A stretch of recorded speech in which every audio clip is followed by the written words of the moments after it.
أعوذ بالله من الشيطان اللعين الرجيم.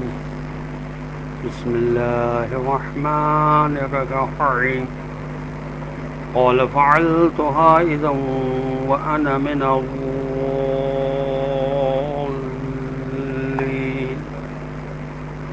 ففررت منكم لما خفتكم فوهب لي ربي حكما وجعلني من المرسلين وتلك نعمة تمنعها علي أن عبدت بني إسرائيل اللهم صل على محمد وآل محمد وعجل فرجهم. السلام علیکم ورحمۃ اللہ وبرکاتہ.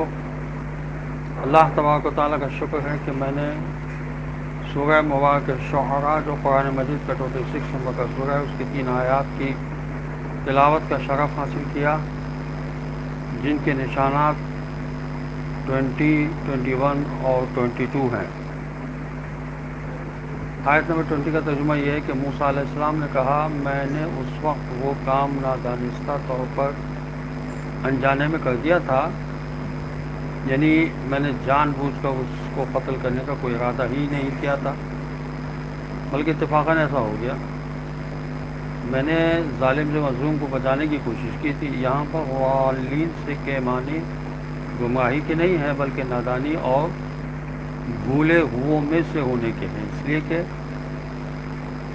اس کا ترجمہ نادانستہ عمل بجا لانے کا ہوتا ہے، کیونکہ حضرت موسیٰ علیہ السلام نے قتل کا ارادہ ہی نہیں کیا تھا. ان کو یہ معلوم نہ تھا کہ ایک بھوسا کھا کر وہ قبطی چل بسے گا، اس لیے ان کا یہ عمل بھوک چوک، نادانی اور نادانستہ تھا. گمراہی یہ گناہ نہ تھا. عربی لغت میں غالین کے معنی بھولے ہوئوں کے بھی آتے ہیں جو نادانستہ کوئی عمل کر بیٹھتے ہیں. یہ تفسیر ماجدی میں لکھا ہوا ہے، اور تفسیر نور الثقلین میں اس آیت کے ذیل میں لکھا ہے کہ فرزند رسول خدا صلی اللہ علیہ وسلم حضرت امام علی رضا علیہ السلام سے کسی نے دریافت کیا کہ جب کہ انبیاء کرام علیہ السلام معصوم ہوتے ہیں تو حضرت موسیٰ علیہ السلام نے خود کو ضالین میں سے کیوں فرمایا؟ تو حضرت امام علیہ السلام نے فرمایا کہ حضرت موسیٰ علیہ السلام نے تو یہ فرمایا تھا کہ میں تمہارے محلے میں راستہ بھول کر آ گیا تھا. یہ تفسیر نور الثقلین میں لکھا ہے. اور مولانا مودودی نے لکھا کہ محققین نے نتیجہ نکالا کہ ہر جگہ غالین سے مراد گمراہ نہیں ہوا کرتا، انجانے میں کسی کام کا ہو جانا بھی غالین کے معنی میں آتا ہے. آیت نمبر 21 کا ترجمہ یہ ہے کہ مگر جب مجھے تم لوگوں سے ڈر محسوس ہوا تو میں تمہارے ہاں سے چلا گیا. پھر میرے پالنے والے مالک نے مجھے حکمت نبوت عطا فرمائی اور مجھے اپنے پیغمبروں میں سے قرار دیا. حکمن کا مطلب یہ نہیں کہ اس وقت نبی بنائے گئے، بلکہ نبوت اور اس کی استعداد پہلے سے تھی، اور اسی بنا پر ان کو خدا نے فرعون کے شر یعنی قتل اور دیگر خطرناک مقامات سے محفوظ رکھا، اور دوسری دایا عورتوں کا دودھ ان پر حرام قرار دے دیا.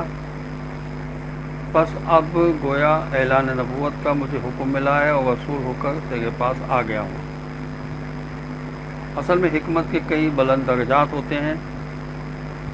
حضرت موسیٰ علیہ السلام کا ظاہری نبوت کے حصول سے پہلے بھی نبوت و حکمت کے حامل تھے، مگر جب نبوت و رسالت کے عہدے پر فائز ہوئے تو حکمت کے اعلیٰ ترین مدارج کو بھی حاصل کر لیا. یہ تفسیر انوار النجف میں لکھا ہے. اصل چیز ہے خدا کی محبت. انسان کے سینے میں ایک دل ہوتا ہے، جیسا کہ سورہ احزاب کی آیت نمبر 4 میں ارشاد ہوا ما جعل اللہ لرجل من قلبین فی جوفہ. خدا نے کسی کے سینے میں 2 دل قرار نہیں دیے ہیں. اب یہ قلب جو ہے یہ محبت و ایمان کا مرکز ہے. سورہ مجادلہ کی آیت نمبر 22 میں ارشاد ہوا اولئک کتب فی قلوبہم الایمان. خدا نے ان کے دلوں میں ایمان کو لکھ دیا ہے. ان دو آیتوں سے پتہ چلتا ہے کہ ایک دل میں دو متضاد شے کی محبت جمع نہیں ہو سکتی۔ سورہ آل عمران کی آیت نمبر 31 میں ارشاد ہوا قل ان کنتم تحبون اللہ فاتبعونی یحببکم اللہ۔ ان سے کہہ دیجئے کہ اگر خدا سے محبت کرتے ہو تو میری پیروی کرو، خدا بھی تم سے محبت کرے گا۔ اور سورہ مبارکہ بقرہ کی آیت نمبر 165 میں ارشاد ہوا والذین آمنوا اشد حبا للہ، بے شک مومنین خدا سے شدید محبت رکھتے ہیں۔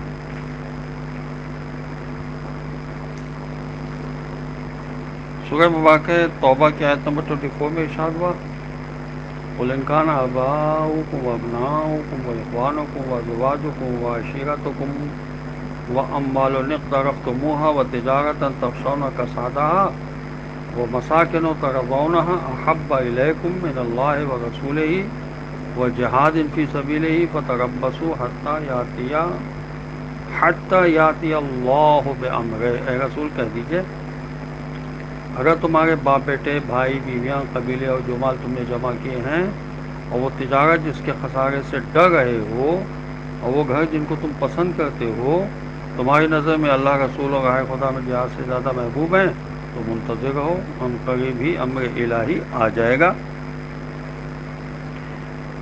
مومن سے خدا کی محبت کے بارے میں